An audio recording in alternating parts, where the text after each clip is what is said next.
à toutes et à tous. Pour commencer, je veux rappeler les deux principes qui nous guident depuis le début de l'affaire avec Jean-Marc. Premier principe, un devoir de vérité et de transparence vis-à-vis du grand public, de la famille du rugby et comme vis-à-vis de vous, la presse.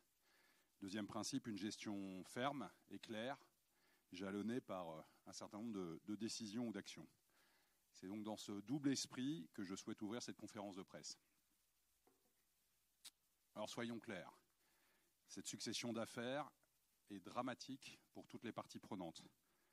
Dramatique pour la plaignante, naturellement, que nous avons souhaité avec Jean-Marc écouter dès le premier jour. Dramatique pour les deux joueurs et leurs familles, avec qui nous avons cessé d'échanger. Dramatique aussi pour le rugby dans son ensemble, qu'il soit professionnel ou amateur. Dramatique pour nos 2000 clubs engagés. Et dramatique enfin pour tous les bénévoles qui s'échinent à construire des parcours de vie et qui peuvent attester que le rugby, dans la grande majorité des cas, ce n'est pas ça, c'est vraiment pas ça.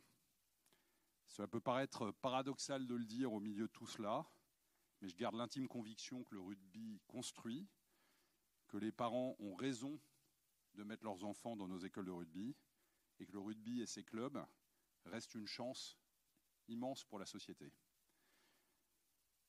Ceci dit, revenons à l'affaire elle-même.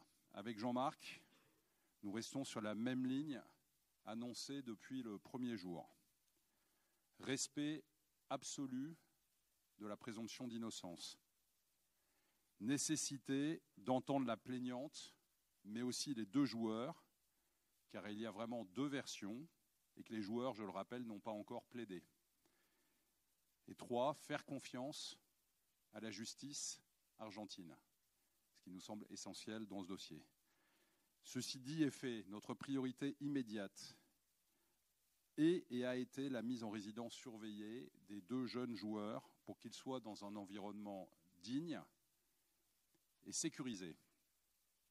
Dans ce cadre, la FFR a mené des actions sur place et contribué à l'organisation générale en lien avec le rugby argentin. Et je veux saluer tout particulièrement Agustín Pichot et Rodrigo Roncero. Avance de fonds pour faire face aux premières urgences. Lien avec l'ambassade de France et le consulat à Buenos Aires et à Mendoza. Lien avec les services de l'État en France. Rencontre des jeunes dans leur première incarcération à Buenos Aires. Identification d'une maison à Mendoza pour une possible résidence surveillée. Et coordination avec les clubs pro, la Ligue nationale de rugby, les familles et leurs avocats, en Argentine comme en France, pour éviter la cacophonie dans les prises de parole. Par ailleurs, je tiens à souligner que nous n'avons pas attendu cette dramatique affaire pour nous mobiliser avec Jean-Marc, toutes les équipes de la Fédération française de rugby, la direction technique nationale, sur le sujet des addictions et des dérapages de tout type que nous avions bien sûr identifiés avant même notre arrivée il y a 1 an, et encore plus depuis que nous sommes en responsabilité. À cet effet, on vous a remis ou on vous remettra un dossier qui comprend quelques décisions des derniers mois. En février dernier, donc il y a 5 mois à peu près, nous avons lancé une commission FFR, Ligue nationale de rugby, mais aussi Proval, Tech 15 et même quelques représentants de clubs amateurs sur le sujet des addictions en général et de la cocaïne en particulier.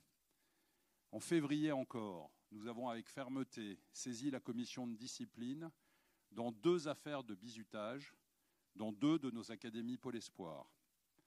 Dans tous nos centres de formation et dans nos académies Pôle Espoir, un travail de sensibilisation est effectué avec, d'une part, un bilan psychologique obligatoire pour tous les joueurs espoirs et ceux des centres de formation, d'autre part, des réunions relatives aux addictions, alcool, tabac, dopage, outils numériques, réseaux sociaux, jeux en ligne.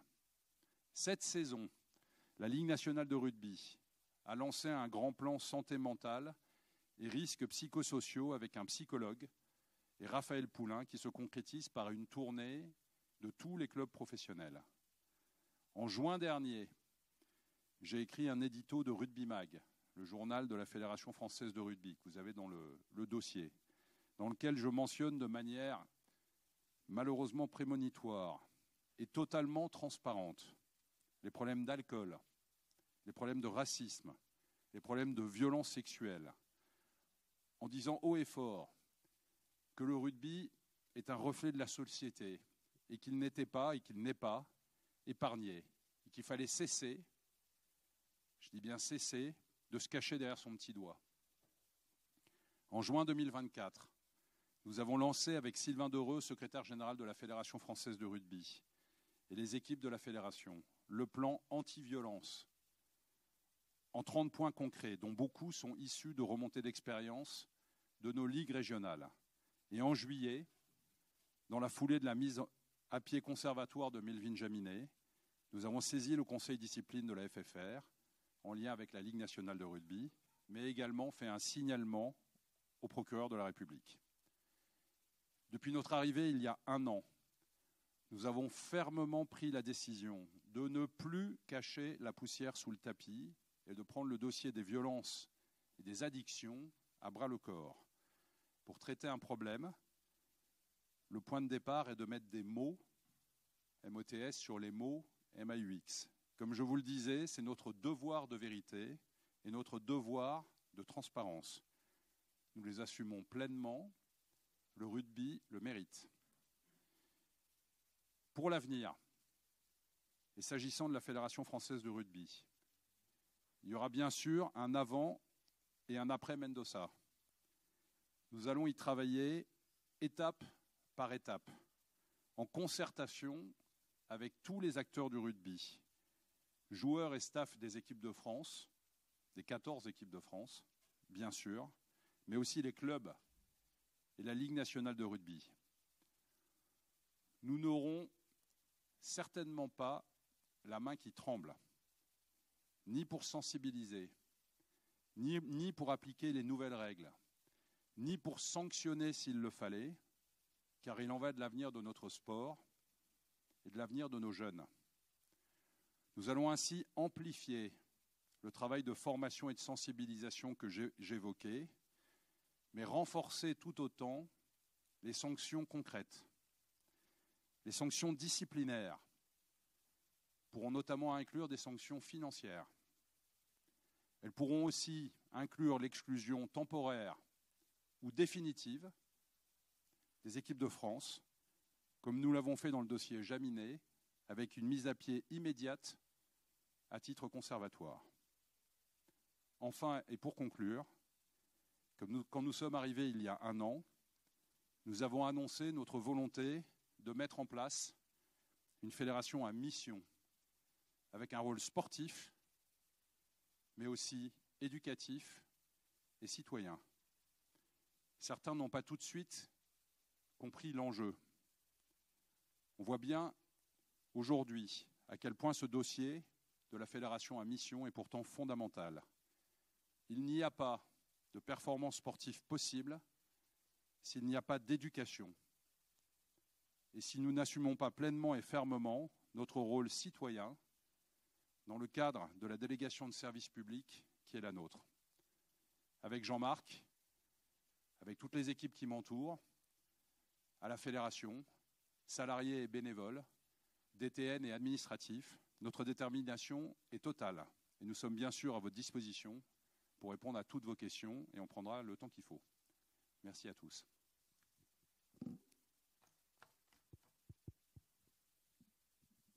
Allons-y pour les questions. Pour les questions, si vous voulez bien lever la main et vous présenter par le micro, s'il vous plaît. Bonjour, Alexis Delcourt pour France 2. On souhaiterait avoir des nouvelles des joueurs, savoir si vous avez été en contact récemment avec eux, dans quel état d'esprit ils sont, si les familles sont toujours sur place, si vous les soutenez toujours et quels sont les axes de défense. Alors, on est bien sûr en contact avec les familles et par le biais des familles indirectement en contact avec les joueurs. On est aussi en contact, je le disais, puisqu'il y a une coordination avec les avocats. Les joueurs sont dans une prison intermédiaire, mais qui est sécurisée et digne à Mendoza. Et l'état actuel, c'est d'essayer, pour leurs avocats, d'obtenir qu'ils puissent être mis dans la résidence pour laquelle nous avons aussi œuvré pour essayer de la trouver de manière à ce qu'ils soient dans un environnement, comme je le disais, digne et sécurisé. Je n'ai pas répondu. Bon, le dernier contact date d'hier soir avec la famille d'un des deux joueurs qui sont sur place. Les deux familles sont sur place. Et juste pour compléter, les joueurs, on les avait rencontrés à Buenos Aires, quand ils étaient incarcérés à Buenos Aires. On était allé leur rendre visite avec Florian. Et bon, on a eu des contacts indirects par la suite au travers des familles et des avocats depuis qu'ils sont à Mendoza. Oui, bonjour. Jean-Gabriel Bontingue du Parisien. Est-ce qu'on peut en savoir un peu plus sur le cadre de cette sortie à Mendoza? Est-ce qu'il y avait un couvre-feu pour les joueurs? Est-ce qu'ils avaient carte blanche alors qu'on était à une semaine d'un match? Et auquel cas, est-ce que la responsabilité du staff est engagée? Alors, il y a un cadre. Il y a un cadre extrêmement précis qui est fondé, qui est celui qui existe depuis des années, qui est fondé sur l'autonomie et la responsabilisation. Et ce cadre n'a pas été respecté par les joueurs. Et donc le cadre prévoit qu'ils puissent sortir en groupe avec des joueurs un peu plus seniors qui sont chargés de prévoir des taxis et de faire rentrer tout le monde en même temps, ce qui a été fait par Baptiste Serin. Et il y a un certain nombre de joueurs qui ont décidé de ne pas respecter le cadre. Donc ce n'est pas le staff qui est en responsabilité, c'est bien les joueurs qui ont décidé de sortir du cadre. Non, enfin, juste pour compléter, ce système de responsabilisation des joueurs, c'est un système qui fait partie du projet global d'accompagnement des joueurs et de formation de nos joueurs internationaux dans toutes les équipes de France, depuis les équipes moins de 18. La forme de travail autour des joueurs, c'est axé autour de ça. On veut donner du sens à ce qu'ils font. Porter le maillot de l'équipe de France, c'est représenter une nation, c'est représenter une histoire, c'est représenter des clubs, et ça crée des responsabilités. Et donc ça se travaille depuis le tout départ de la filière, dans les APER, dans les centres de formation, au niveau des équipes, et vraiment tout est axé autour de la responsabilisation du joueur sur le terrain et en dehors du terrain. Donc tout le travail mené par la DTN, par les entraîneurs nationaux, par les entraîneurs de nos équipes de France est axé autour de ça. Donc là, sur ce cas précis de la façon dont les joueurs gèrent leurs liens sociaux en rassemblement ou post-match, c'est aussi discuter avec les joueurs. C'est fait partie de discussions qui ont lieu tous les jours et c'est quelque chose qui est partagé avec eux. Bonjour, Martin Bornet pour TF1. Est-ce que les deux joueurs vous ont donné leur version des faits? Est-ce que vous avez confiance dans cette version qu'ils vous ont apportée, si vous en ont apporté une? Alors, on n'est ni juge ni enquêteur.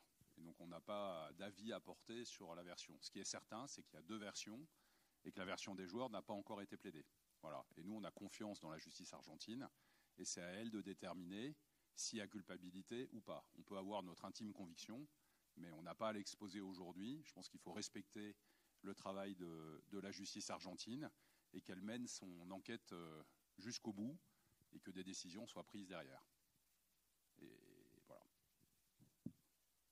Bonjour, Antoine Mazer pour Sud Radio. Est-ce qu'au vu des événements qui ont été après le match, est-ce qu'il y a eu une réflexion, une question sur la possibilité de rentrer en France au vu de la médiatisation et de la gravité des différents événements? Vous voulez dire d'arrêter la tournée? Exactement. Oui, on s'est posé la question et en fait assez rapidement, on a considéré qu'il fallait que les matchs aient lieu, que c'était aussi une question de respect vis-à-vis de la fédération uruguayenne et vis-à-vis de la fédération argentine, pour qui c'était important que ces matchs aient lieu. Et puis voilà, pour nous, le rugby doit continuer, même si ce qui s'est passé est extrêmement grave et que je fais référence à la totalité des affaires, hein, une qui est certainement avérée comme extrêmement grave, avec Melvin Jaminet, l'autre dont on verra ensuite, en fonction de la décision de la justice argentine, ce qu'il en est. Mais dans tous les cas, il y a eu au moins des débordements et un non-respect du cadre fixé. Donc voilà. Mais oui, on s'est posé la question et assez rapidement, on a décidé que les matchs auraient lieu. Pierre Thévenet pour RMC. Pour revenir sur ce cadre qui a été posé, est-ce qu'avec les événements récents, on peut se dire que cette responsabilisation des joueurs, ça ne fonctionne pas, il faut changer ce cadre et passer sur quelque chose peut-être de plus restrictif? Oui, c'est ce que je disais en expliquant qu'il y aurait un avant et un après Mendoza. On va changer les règles. Simplement, on ne veut pas une décision verticale qui tombe d'en haut. On veut le faire en concertation avec les staffs de nos 14 équipes de France, avec les joueurs, et en concertation aussi avec la Ligue nationale de rugby et le rugby professionnel. On comprend, on est du rugby, on comprend qu'il y ait besoin d'une soupape, mais pas au point d'aller dans ces extrêmes qui sont d'ailleurs de toute façon incompatibles avec la performance sportive. Donc on va renforcer la démarche, à la fois dans la sensibilisation, mais aussi dans les sanctions. Et j'évoquais des sanctions financières, mais aussi des sanctions qui peuvent aller jusqu'à l'exclusion temporaire ou définitive des équipes de France. Parce que voilà, il faut en passer par là et que c'est un enjeu de survie pour le rugby français, qu'il soit professionnel ou amateur d'ailleurs. Et je l'ai rappelé au début, mais moi j'ai une pensée aussi pour déjà les équipes de la fédération, y compris salariés, qui bossent, et puis les bénévoles, et puis tous les bénévoles de la fédération ou des clubs qui bossent aussi et qui subissent ça, et qui n'ont pas à le subir. Bonjour, Frédéric Bernès de l'équipe. Vous disiez qu'il y avait deux versions qui se confrontaient dans cette histoire. Avant de partir d'Argentine, vous avez dit que ça pouvait bouger, qu'il y avait des incohérences dans la version de la plaignante. Sur quels éléments vous vous basez pour dire qu'il y a des incohérences dans la version de la plaignante?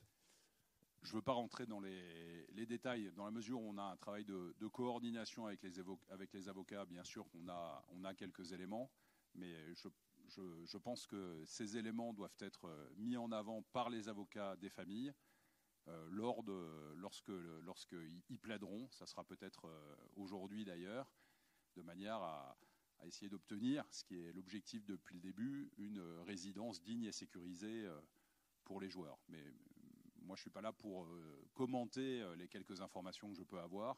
Ça doit être fait dans le cadre juridique et judiciaire du suivi de la procédure normale. Et ce n'est pas à nous de commenter les différentes étapes et l'argumentation qui sera celle des avocats.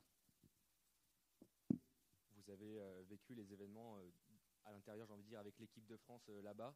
D'un point de vue plus personnel, j'imagine que ça a été une semaine très compliquée. Comment vous l'avez vécu en gérant et à la fois le sportif, mais également l'extra-sportif?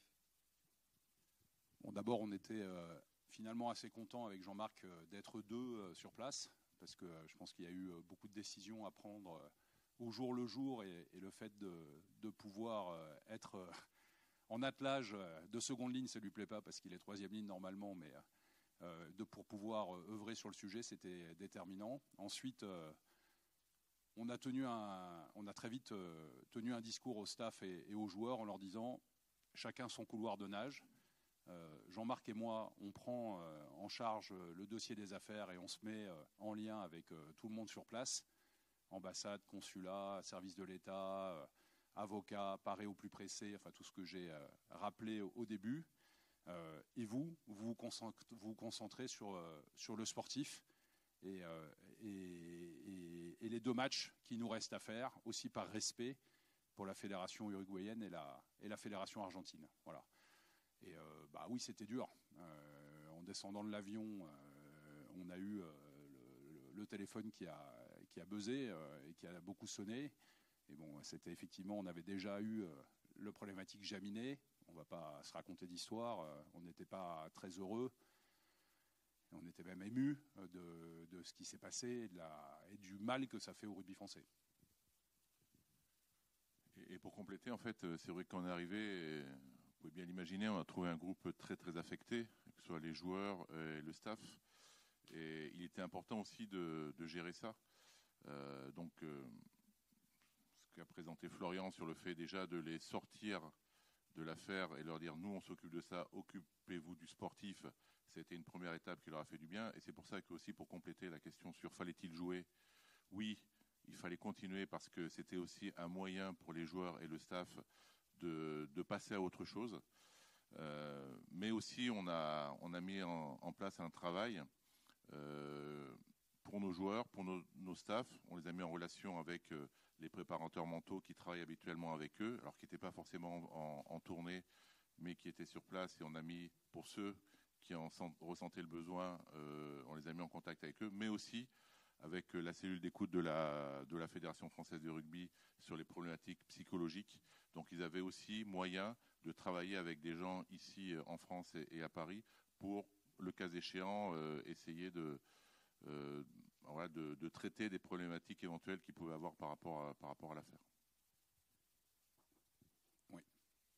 Sur le placement en résidence surveillée, vous avez parlé d'actions menées par la fédération sur place. Quelles sont ces actions concrètement?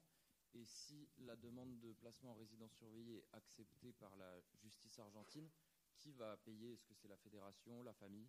Ouais. Alors, quels sont donc nous, ce qui nous a... D'abord, on a été pendant toute cette semaine en contact avec tout le monde. Donc, je l'ai dit, consulat, ambassade, service de l'État, mais aussi les familles. Et c'était important aussi que Fabien et le staff n'aient pas assuré ce lien qui était lourd et pesant. Dans le travail, on a effectivement, avec l'aide de Rodrigo Roncero et de Agustín Pichot, trouvé une maison potentiellement à louer. Et donc, voilà. Et pour faire face à l'urgence, c'est nous qui avons avancé les fonds, à la fois pour l'ensemble des dépenses qu'il pouvait y avoir. Et donc, c'est la Fédé qui a avancé les fonds. Maintenant, les fonds, ils relèvent des familles. Mais l'esprit... les dépenses, elles relèvent des familles, pas de la Fédération française de rugby. Mais dans l'esprit, et en fonction de la manière dont les choses évoluent, ça paraît assez évident que les clubs pros, qui l'ont déjà dit, la Fédération française de rugby, les joueurs, qui ont aussi fait œuvre de solidarité, ont envie de contribuer de manière à ce que le coût pour les familles soit pas considérable. Voilà. Bonjour, Benoît Cosset, la chaîne L'équipe. Est-ce que vous en savez un peu plus sur les délais? Tout à l'heure, vous avez dit qu'ils pouvaient peut-être plaider aujourd'hui. Et deuxième chose également, vous avez parlé de la construction du nouveau cadre étape par étape. Est-ce que vous avez là aussi des dates à nous donner? Est-ce que si éventuellement des joueurs sont sortis du cadre lors du 3e match, ils seront sanctionnés là, dès maintenant? Ouais. Alors, les délais... La procédure pour décider de la mise en résidence, telle qu'elle nous a été annoncée par les avocats, c'est entre 5 et 25 jours. Voilà, pour décider de la mise en résidence. Ensuite, le délai pour que le procès se tienne, c'est entre 9 et 14 mois. Voilà. Et ensuite, il y a le procès, etc. Donc voilà pour s'agissant des délais. La deuxième question, pardon, du coup j'ai perdu le fil.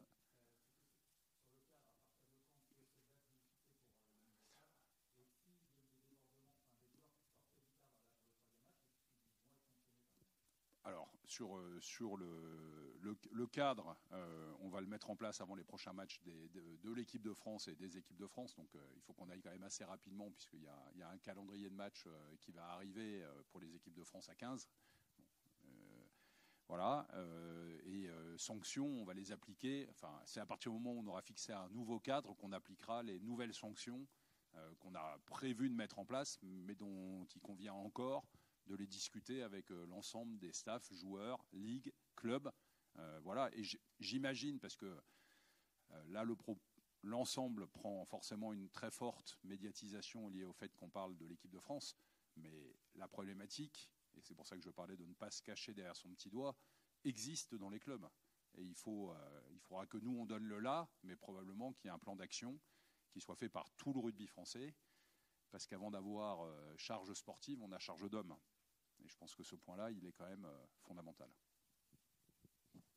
justement, pour revenir là sur ce que vous venez de dire, le fait de ne pas se cacher derrière son petit doigt, vous mentionnez tout à l'heure dans votre propos introductif le fait que le rugby était aussi un reflet de la société et qu'il n'était pas à l'abri. Est-ce qu'il n'y a pas aussi un problème intrinsèque au rugby avec l'esprit troisième mi-temps, l'alcool, le virilisme, la drogue aussi qui est arrivée? Est-ce qu'il y a quelque chose à régler au sein du rugby plus qu'au sein de la société? Non, moi je pense qu'on est clairement le reflet de la société et qu'on ne peut pas s'extraire de la société et considérer qu'on est un monde à part. Je pense que je ne crois pas que l'esprit troisième mi-temps doive être remis en cause. Par contre, l'esprit de responsabilité qui fait aussi partie des valeurs du rugby, l'acceptation des sanctions, le sens du devoir, le sens de l'intérêt collectif, c'est aussi des valeurs du rugby. Et je pense qu'on doit être capable à la fois d'avoir un minimum de soupapes qui sont nécessaires à notre jeu, et qui font partie de l'esprit du jeu, et en même temps d'accepter un principe de responsabilité et de sanction, et que les deux ne sont pas incompatibles. Et je ne vais pas basculer dans un extrême d'un côté ou de l'autre. Voilà. Ce n'est pas que la responsabilité, et ce n'est pas que la suppression des soupapes. Il faut qu'on trouve un bon équilibre, et on le trouvera. On est très déterminé à le trouver. On a entendu Maître Antoine V s'exprimer beaucoup le week-end dernier. Est-ce que vous pouvez préciser qui l'a mandaté? Il est avocat de qui? En fait, parce que c'est assez flou. En fait, on sent bien qu'il y a l'entourage d'un joueur au moins qui dit qu'ils ne sont pas concernés par la défense de cet avocat. Non, en fait, Maître Veil travaille pour les familles, pour au moins une famille, pour éventuellement les clubs pro. Des familles peuvent avoir décidé d'avoir un avocat par elles-mêmes. Par ailleurs, ce n'est pas incompatible. Ce qui est important avec Maître Veil, ce n'est pas l'avocat de la fédération. Ce qui est important avec Maître Veil, c'est qu'il assure en France une coordination pour éviter la cacophonie dans les prises de parole. De la même manière que l'avocat en Argentine ne travaille pas seul. On est dans un État fédéral et donc il y a des avocats aussi qui travaillent à Mendoza, etc. Donc il y a toute une galaxie. Et on ne s'interdit pas, nous, la fédération, d'avoir demain notre propre avocat sur le sujet. Il y a toute une galaxie d'avocats. Ce qui a été souhaité par toutes les parties prenantes, c'est qu'il y ait une forme de coordination. Et donc même si Maître Veil n'est pas l'avocat de toutes les familles ou de tous les clubs pro, il y a un travail de coordination qui est fait avec lui de manière à éviter une cacophonie dans les prises de parole et que chacun des avocats puisse s'exprimer sur le sujet. Oui. Question corollaire à celle-ci, celle sur la résidence. Du coup, qui paie ces avocats? Est-ce que la Fédé avance aussi?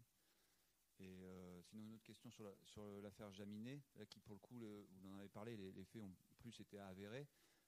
Quel est le calendrier de sanctions et jusqu'où ça peut aller? Alors, qui paie les avocats techniquement, c'est les gens qui ont la responsabilité, qui ont mandaté ces avocats. Néanmoins, la Fédération française de rugby a avancé des fonds dans l'urgence. Et donc, notre esprit, c'est en fonction de l'évolution de l'affaire, d'en appeler potentiellement à la solidarité du rugby.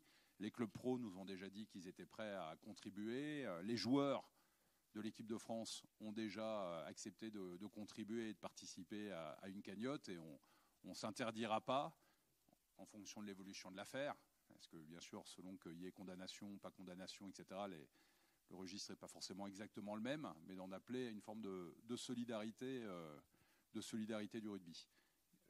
S'agissant de l'affaire Jaminet, c'était la deuxième question.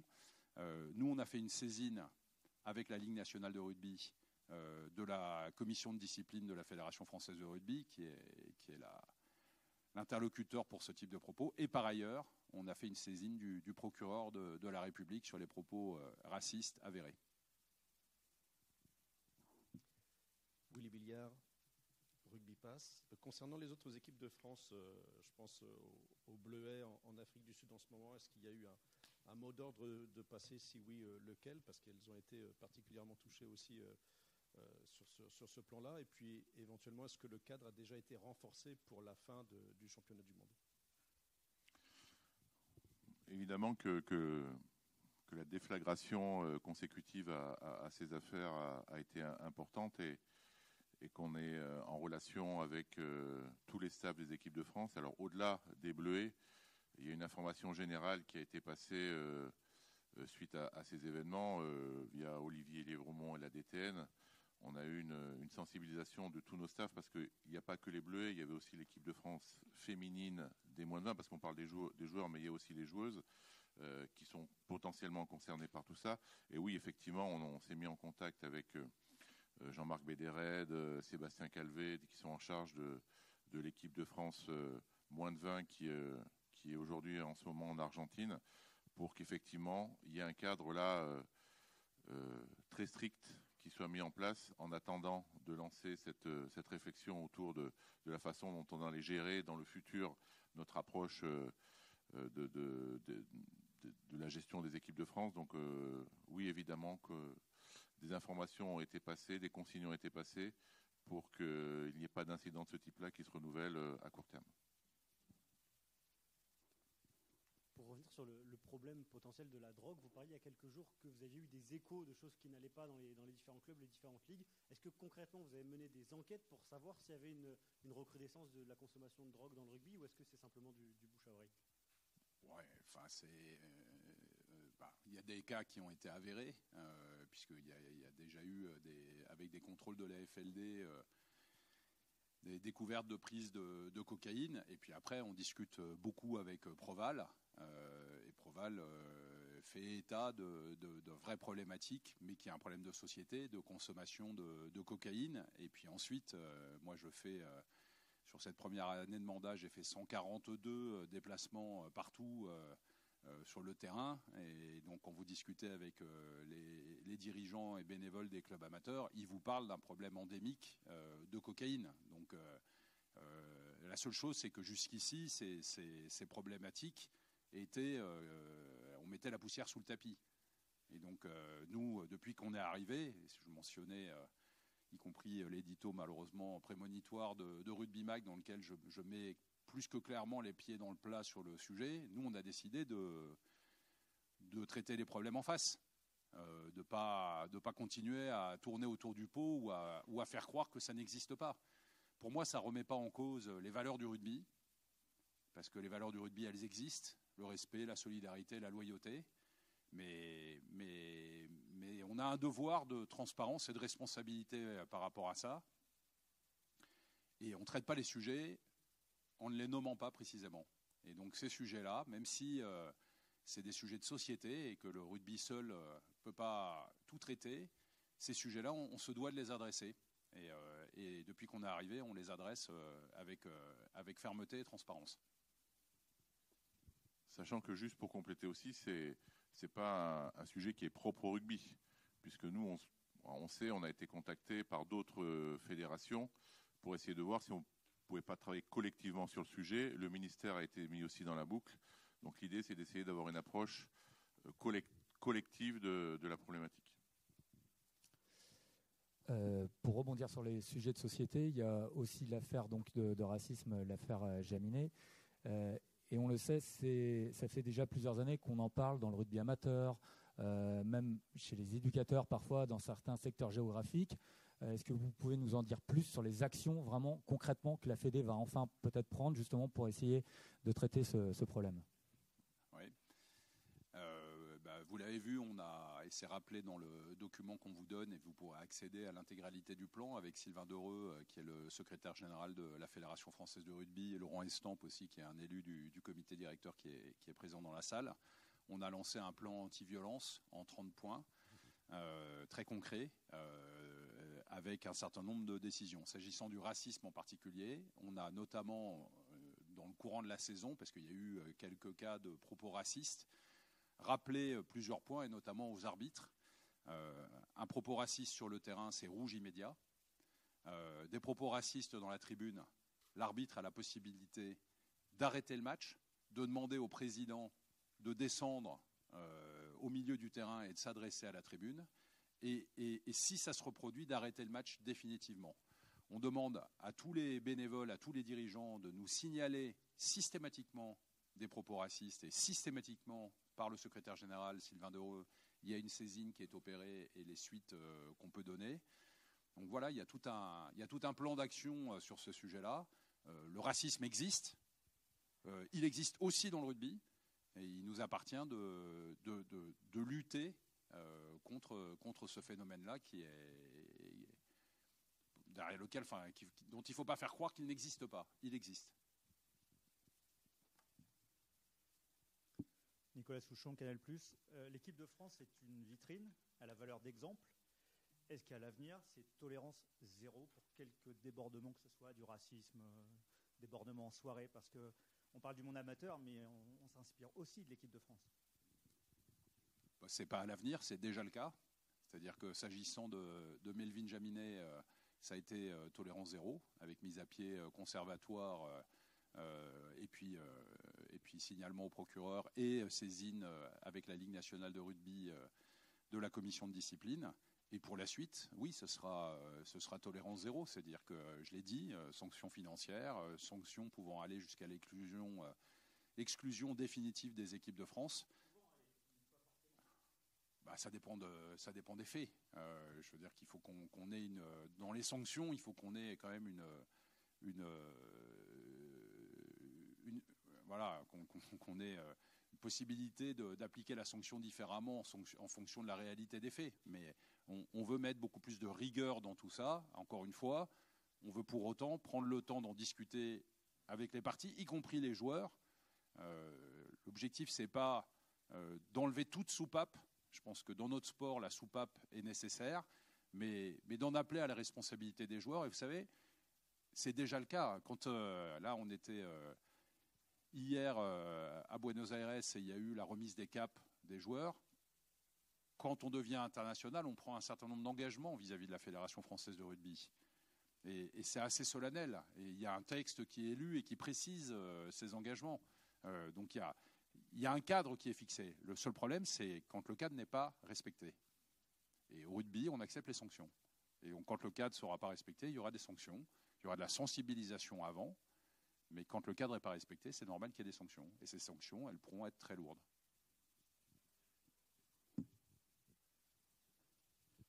Je reviens sur la problématique de la cocaïne. Je sais qu'il y a des idées qui ont été lancées pour pourquoi pas lancer des dépistages inopinés dans les clubs pro. Quel est le cadre législatif? Qu'est-ce qu'il est possible de faire sans nuire à la liberté de chacun? Nous, on n'a pas le droit de déclencher nous-mêmes des contrôles. Par contre, on avait d'ailleurs fait intervenir la FLD ici dans une réunion, je crois que c'était avec les clubs de Fédéral 1. Et donc les représentants de la FLD étaient là. Et on leur a dit qu'on trouverait un vrai intérêt à ce qu'il y ait des contrôles, pas simplement après les matchs, mais en semaine. Et moi, il y a un mot qui est parfois utilisé. On parle de cocaïne à titre festif. Moi, je trouve que la juxtaposition de ces deux mots-là est terrible. Parce que la cocaïne, c'est pas festif, c'est mortel. Et je pense qu'il faut... voilà. Et donc, nous, on serait très favorable à ce que la FLD puisse faire des contrôles en semaine et pas simplement les jours de match. On leur a dit quand ils ont été présents ici. Et c'est de notre responsabilité de faciliter les contrôles de la FLD. Et c'est de la responsabilité de tous les clubs. On l'a rappelé quand on a fait la réunion, je ne sais plus à quel mois c'était, peut-être que ça devait être avril ou mai, avec les clubs de Fédéral 1, en disant que notre responsabilité était la facilitation des contrôles et pas du tout de les gêner. Voilà, il faut prendre le taureau par les cornes et traiter les sujets. Et ce qui est vraiment important, on parle beaucoup de sanctions, mais il y a un point sur lequel on doit encore mieux faire, même s'il y a déjà des choses qui se font, c'est la notion d'éducation et de prévention.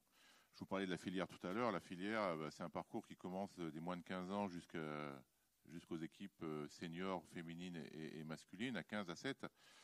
Et là, on a du temps pour le faire dans les APER, dans les centres de formation. Donc, on a vraiment aussi l'intention de faire beaucoup plus. On doit faire beaucoup plus en termes de prévention et d'éducation de nos joueurs en centre de formation et en APER. Académie Pôle Espoir. Pour revenir sur les échanges que vous avez eus avec les deux joueurs, est-ce que depuis le début de l'affaire, vous les avez rencontrés directement? Est-ce que vous avez échangé directement avec eux? Et dans quel état d'esprit vous les avez sentis? Donc oui, on les a vus, Jean-Marc et moi, avec l'ambassadeur de France et avec le consul de France quand ils étaient dans la prison du commissariat de Buenos Aires, dans lequel on a pu les rencontrer. Ils étaient extrêmement abattus et touchés. C'était avant leur transfert à Mendoza, qui a duré plusieurs heures en voiture. Ils sont arrivés à Mendoza. Là, on ne les a pas revus, nous, à Mendoza. On était à Mendoza la veille de leur arrivée, qui a été décalée par rapport à ce qui avait été initialement prévu.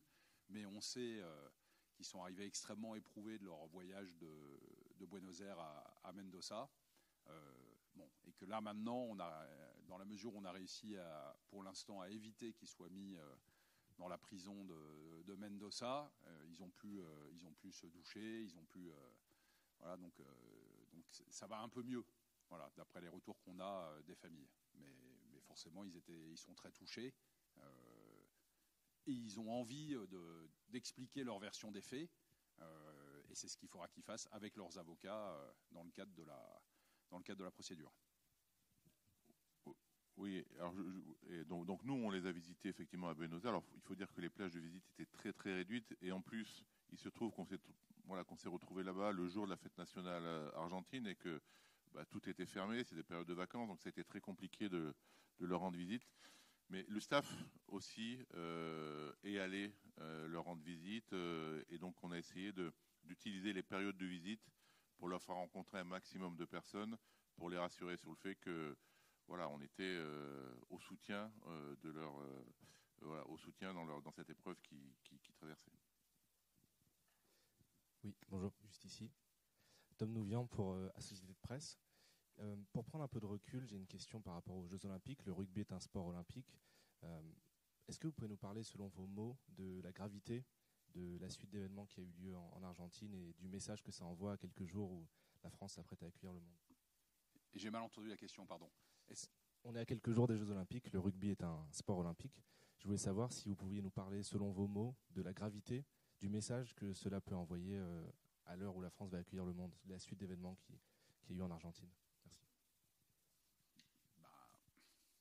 Tout cet enchaînement d'affaires est dramatique. Voilà. C'est ce que j'ai dit au début. C'est dramatique pour la plaignante. C'est dramatique pour les deux joueurs. C'est dramatique pour les clubs de rugby. C'est dramatique pour le sport en général. C'est dramatique, à l'approche des Jeux olympiques et paralympiques et de la visibilité pour la France. C'est dramatique pour les bénévoles des clubs de rugby. C'est dramatique pour le sport en général. Après, c'est le reflet de la société. C'est pas spécifique au rugby, Jean-Marc le disait. Ça existe malheureusement dans beaucoup de sports. Ça existe dans le rugby professionnel comme dans le rugby amateur. Ça existe dans le sport amateur d'une manière générale. Et je pense qu'il faut qu'on assume les devoirs et les responsabilités qui sont les nôtres en prenant le taureau par les cornes et en traitant ces sujets. Parce que quand je parle de la fédération à mission et de notre rôle,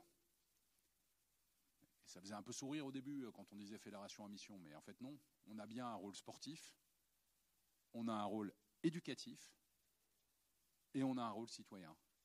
Et c'est le vrai sens d'une fédération et d'une délégation de service public.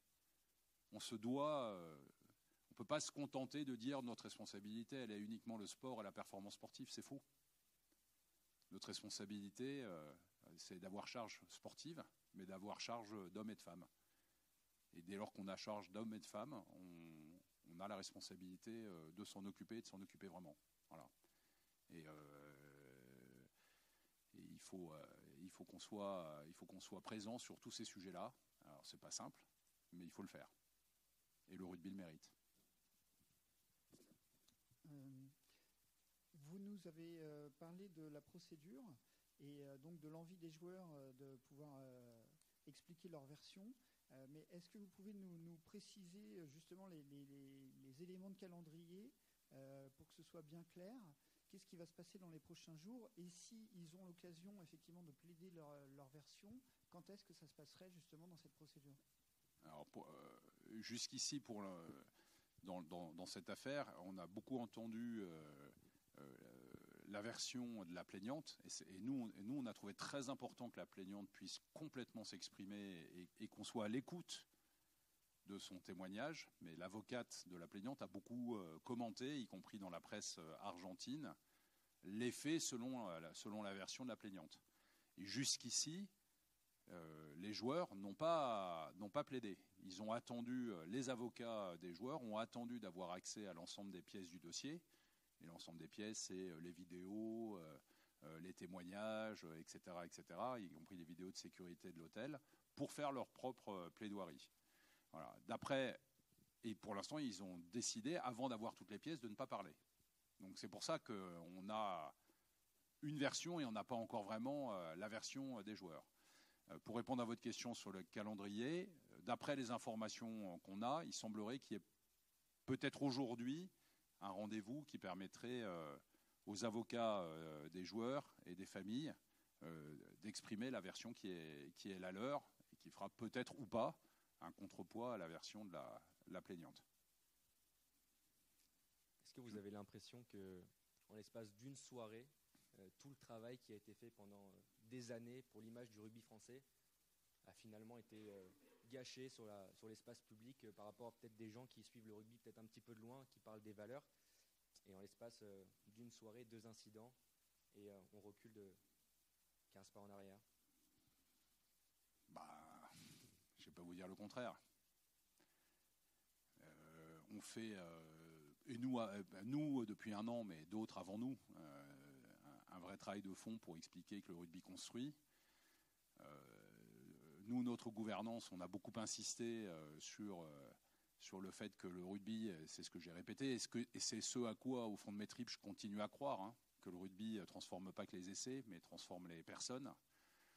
On a un énorme travail pour essayer de rétablir le rugby dans le monde scolaire, en allant voir les recteurs, en convainquant les professeurs des écoles de faire du rugby à 5, parce que c'est un sport incroyablement inclusif, qu'on peut jouer en mixité dans un parquet ou dans une cour d'école. Voilà, on explique que le rugby accueille les gens, les grands, les gens qui ont des problématiques d'obésité, de surpoids, les rapides, les lents, etc. Voilà, que le rugby s'est considérablement féminisé, que c'est pas le sport qui met en exergue uniquement le viril, mais que c'est bien un sport qui est ouvert à tous. On œuvre avec la cadette, commission anti-discrimination et égalité de traitement, pour lutter contre toutes les discriminations. Donc oui, c'est une douche froide, c'est un coup de massue sur la tête, et c'est un recul. Et c'est bien pour ça qu'il faut qu'on traite le sujet en lien avec les équipes de France, parce qu'on ne peut pas se permettre, et je pense aux dizaines de milliers de bénévoles dans les clubs qui racontent, comme je la raconte, cette histoire-là, qui n'est pas une histoire, qui est une vérité. Le rugby construit, le rugby fait grandir, le rugby aide, et on ne peut pas avoir un dérapage de ce type qui détruit tout le travail qui est fait au quotidien par des dizaines de milliers de bénévoles, par les salariés de la Fédération française de rugby. On ne peut pas avoir ça. On ne peut pas non plus avoir... On a un staff des équipes de France, on les a vus fonctionner pendant une semaine, qui est incroyablement investi. On bosse sur les datas, on bosse sur la nutrition, on bosse sur l'hydratation. On ne peut pas viser la performance avec ce degré de professionnalisme et de l'autre côté avoir des excès, et sans parler de la problématique judiciaire, même des excès d'alcoolisation qui vont beaucoup trop loin et qui sont contradictoires avec la performance sportive. Donc voilà, je ne vais pas vous mentir, c'est une douche froide, c'est un coup de massue sur la tête. Maintenant, traitons les choses dans le bon ordre. Le bon ordre, c'était 1, on écoute la plaignante. 2, on laisse la place à la plaidoirie des jeunes et on respecte la présomption d'innocence. 3, on fait confiance à la justice argentine, parce que nous ne sommes ni juges ni enquêteurs. Et puis 4, on met en place, en concertation, ce qu'il faut pour que le rugby français progresse et que, autant que possible, tout ça ne se reproduise jamais. Voilà. On va prendre une dernière question. Jean-Michel Rascol, RTL. A priori, il y a eu une dernière sortie après le 3e match à Buenos Aires. Est-ce que vous l'aviez autorisé et est-ce que vous n'auriez pas préféré que l'équipe de France fasse profil bas?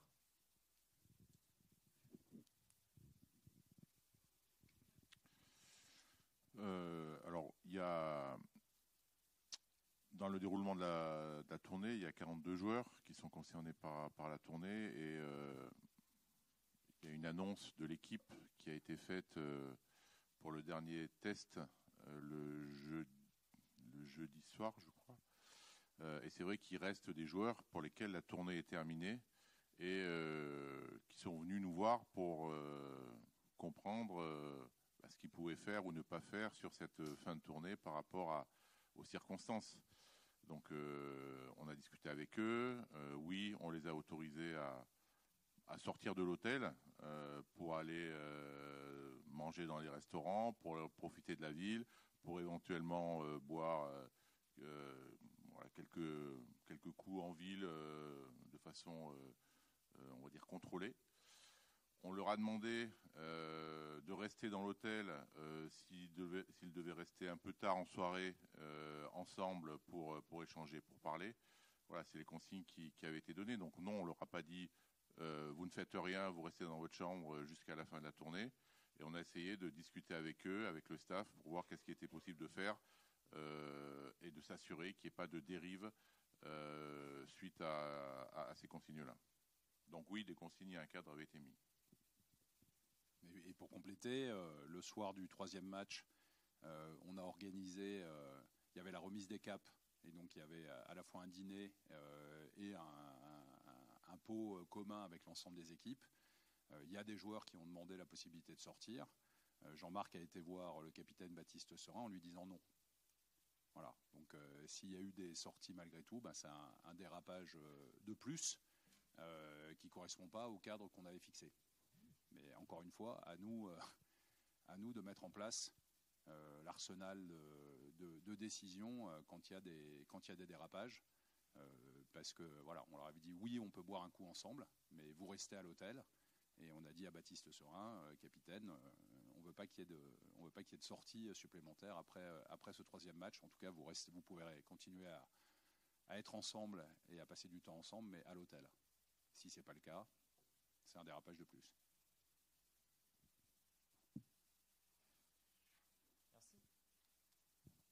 Merci à toutes et à tous.